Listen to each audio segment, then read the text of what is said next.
যাদের কাছে synthesis of sentences চ্যাপ্টারটা জটিল মনে হয়, যাদের কাছে মনে হয় যে আমি জয়েন করতে পারি না, সেটা সিম্পল সেন্টেন্সেই হোক বা কমপ্লেক্স সেন্টেন্সেই হোক বা কম্পাউন্ড সেন্টেন্সেই হোক, জয়েন আমার কাছে খুবই জটিল, তাদের জন্য আজকের ক্লাসটা কিন্তু খুবই কাজে লাগবে। ক্লাসটা প্রথম থেকে শেষ পর্যন্ত মন দিয়ে দেখো।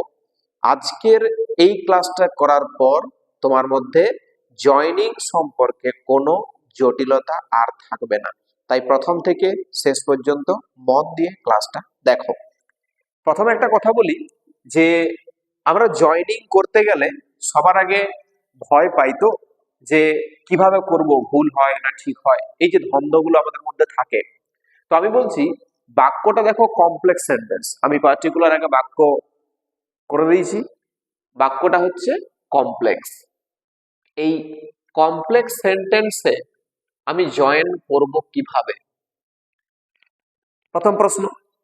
এই প্রশ্নটার উত্তর হলো কমপ্লেক্স সেন্টেন্সে জয়েন করতে গেলে কমপ্লেক্স সেন্টেন্সের বৈশিষ্ট্যটা আগে দেখো ভালো করে। এই কমপ্লেক্স সেন্টেন্সের বৈশিষ্ট্য কি না, কমপ্লেক্স সেন্টেন্সের বৈশিষ্ট্য হলো একটি মাত্র প্রিন্সিপাল ক্লজ আর এক বা একাধিক সাবঅর্ডিনেট ক্লজ। এই হচ্ছে কমপ্লেক্স সেন্টেন্সের বৈশিষ্ট্য। তাহলে প্রিন্সিপাল ক্লজটা কি? প্রিন্সিপাল ক্লজ হচ্ছে প্রধান বাক্যাংশ আর সাবঅর্ডিনেট ক্লজ হচ্ছে অপ্রধান বাক্যাংশ। এবার মুশকিল হচ্ছে সাবঅর্ডিনেট ক্লজটা আবার তিন ভাগে বিভক্ত: সাবঅর্ডিনেট নাউন, সাবঅর্ডিনেট অ্যাডজেক্টিভ আর সাবঅর্ডিনেট অ্যাডভার্ব। তাহলে ব্যাপার হচ্ছে কোন ক্লজে জয়েন করব, নাউন ক্লজ নাকি অ্যাডজেক্টিভ ক্লজ নাকি অ্যাডভার্ব ক্লজ? প্রশ্নগুলো থেকে যাচ্ছে। তো প্রথমত বলি নাউন ক্লজে কিভাবে জয়েন করতে হয়। নাউন ক্লজে জয়েন করতে গেলে আমাকে বুঝতে হচ্ছে যে নাউন কোথায় কোথায় থাকে। নাউন ক্লজে জয়েন করব মানে যে ক্লজটার কথা বলছি সেই ক্লজটা নাউন হিসাবে কাজ করবে, বাক্যের নাউন হিসাবে কাজ করে। তো এই নাউন বাক্যের কোথায় কোথায় থাকতে পারে? সাবজেক্ট পার্টে থাকতে পারে আর অবজেক্ট পার্টে থাকতে পারে, ভার্ব পার্টে কিন্তু নাউন থাকবে না। তাহলে একটা প্রশ্নের উত্তর দাও তো, আমরা বাক্যের সাবজেক্ট কি করে পাই?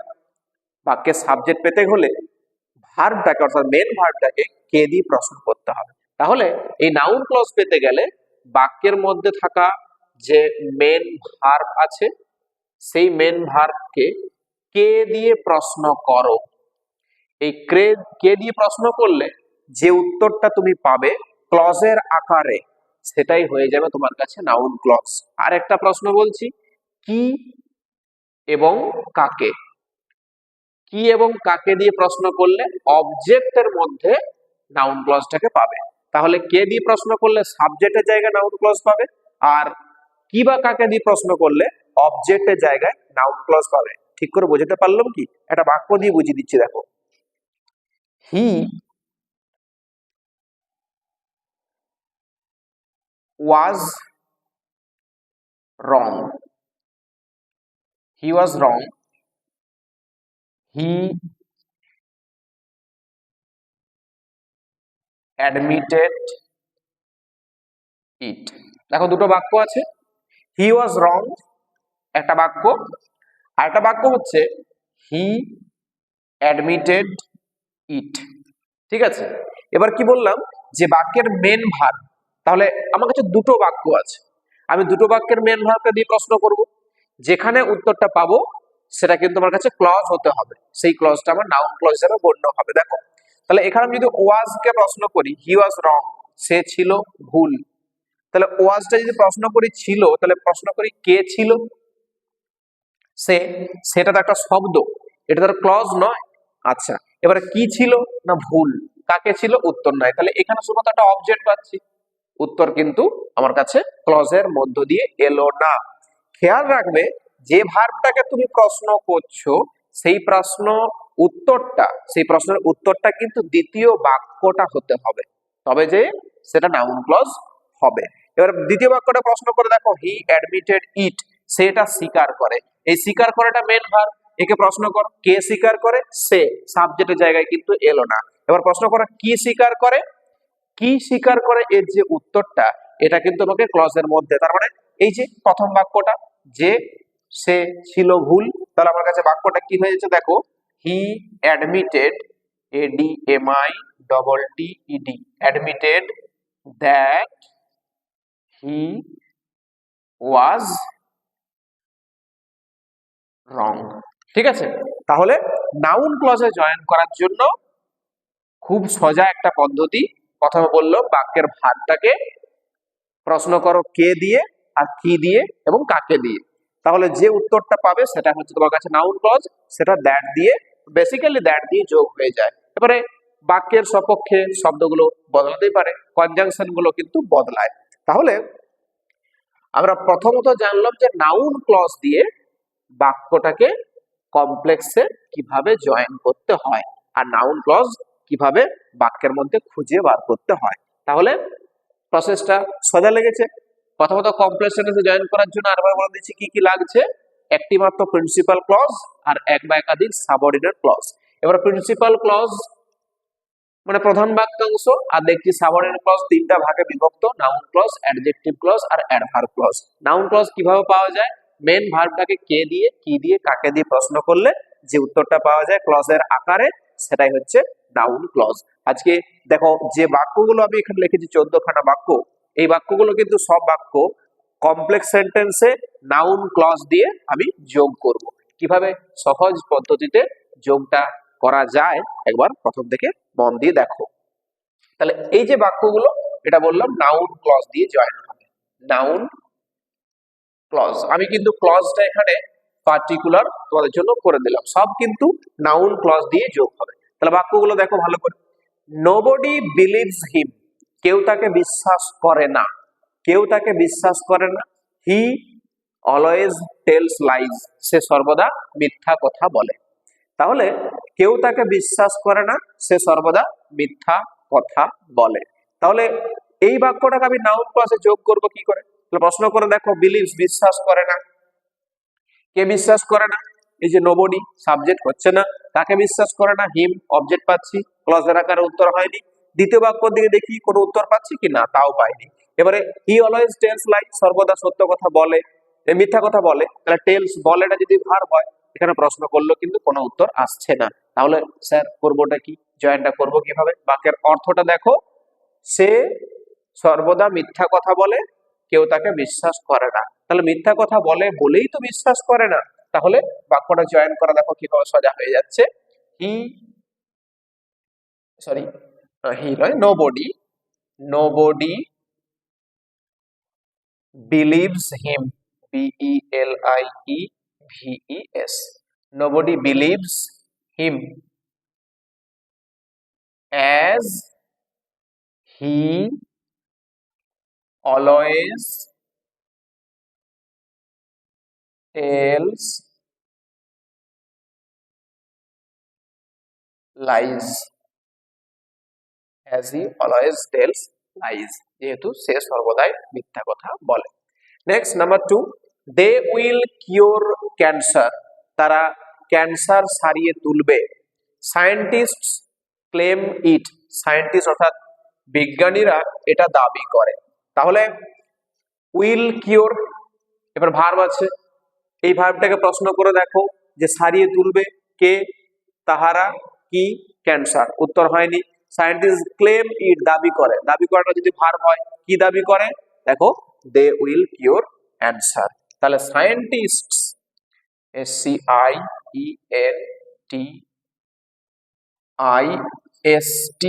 scientists claim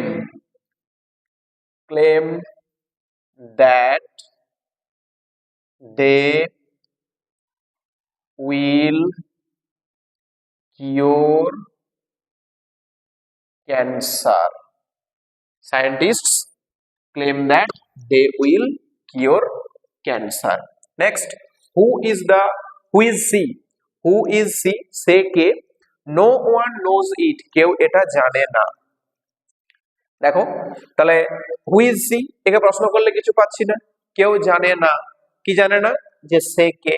আচ্ছা, তাহলে no one, no one knows that who, এখানটা খেয়াল রাখবে, হু সি ইজ করা কিন্তু যাবে না, বাক্যটাকে অ্যাসার্টিভ স্ট্রাকচারে ঘুরিয়ে দিতে হবে, হু এর পরে আগে সাবজেক্টটা দাও, তারপরে ভার্বটা। তাহলে who she is, who she is. এবার ভুল করো কিন্তু জিজ্ঞাসা চিহ্ন দিয়ে দিও না, ওটাতে অবশ্যই ফুল স্টপ হবে। তাহলে no one knows that who she is. Next number 4, where is the bus stop, bus স্টপটা কোথায়? Could you please tell me, তুমি কি আমাকে বলতে পারবে দয়া করে? তাহলে এই অংশটা বুঝতে পারছি, could you please tell me, could you please tell me, ঠিক আছে। এরপরে হোয়ার দিয়ে বাকিটা লিখে দিচ্ছি, হোয়ার, এবার সাবজেক্টটা আগে বললাম the bus stop, where the bus stop is, এবারে ফুল স্টপটা দিয়ে দিলাম। Next complete.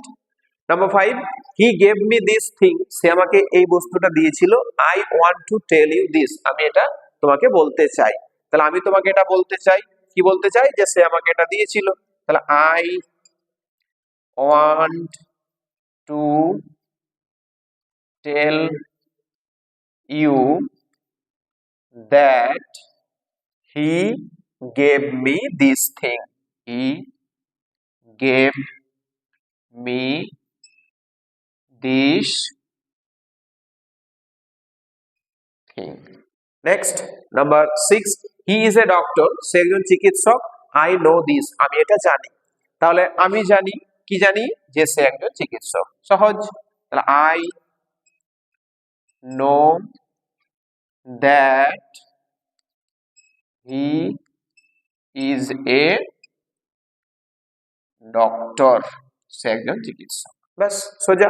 Next number 7, only he can do this, শুধুমাত্র সে এটা করতে পারে, এভরিওয়ান নোজ ইট, প্রত্যেকে এটা জানে। তারা প্রত্যেকে জানে, কি জানে, যে সে এটা শুধুমাত্র করতে পারে। তাহলে everyone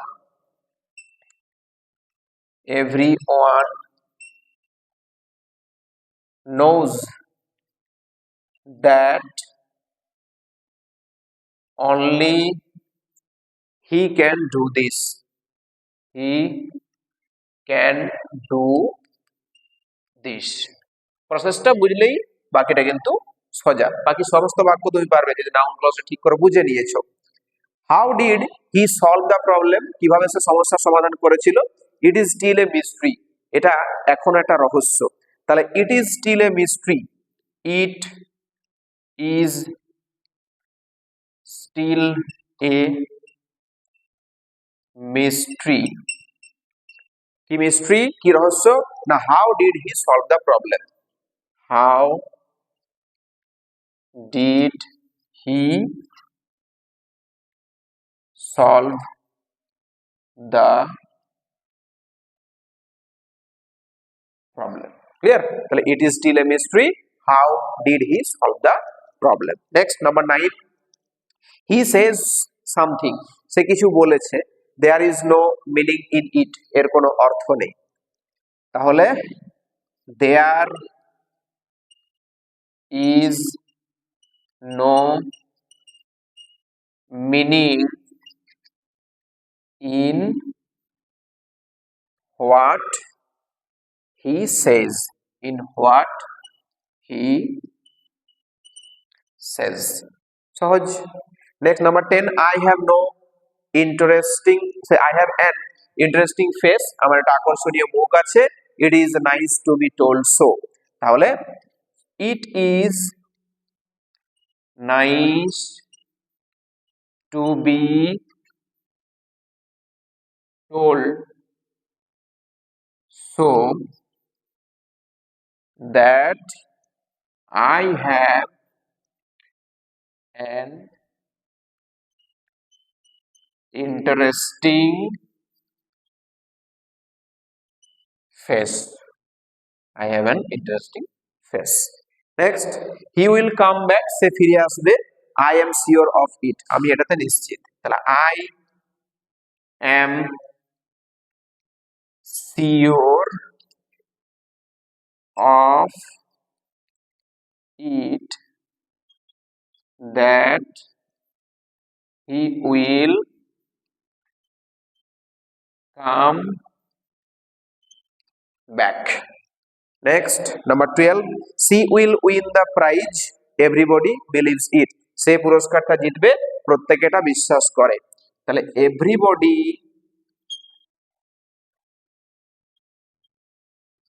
believes that she will win the prize, win the prize. Next, number 13, what did he say, সে কি বলেছিল, I could not hear it, তাহলে I could not hear what he said, what he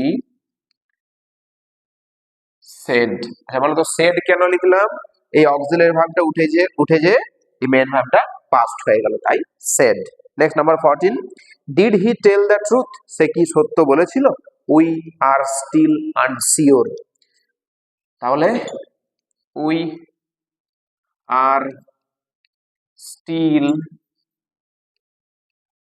unsure whether he told the truth, whether he told the truth। এই হচ্ছে আজকের ক্লাসের complex সেন্টেন্সে joining, noun ক্লজকে কাজে লাগিয়ে আমরা দেখলাম যে কত সহজে বাক্যগুলোকে কমপ্লেক্স সেন্টেন্সে যোগ করা যায়। তোমরা প্র্যাকটিস করো, যদি কোনো অসুবিধা থেকে থাকে অবশ্যই আমাকে মেসেজ করে জানাবে।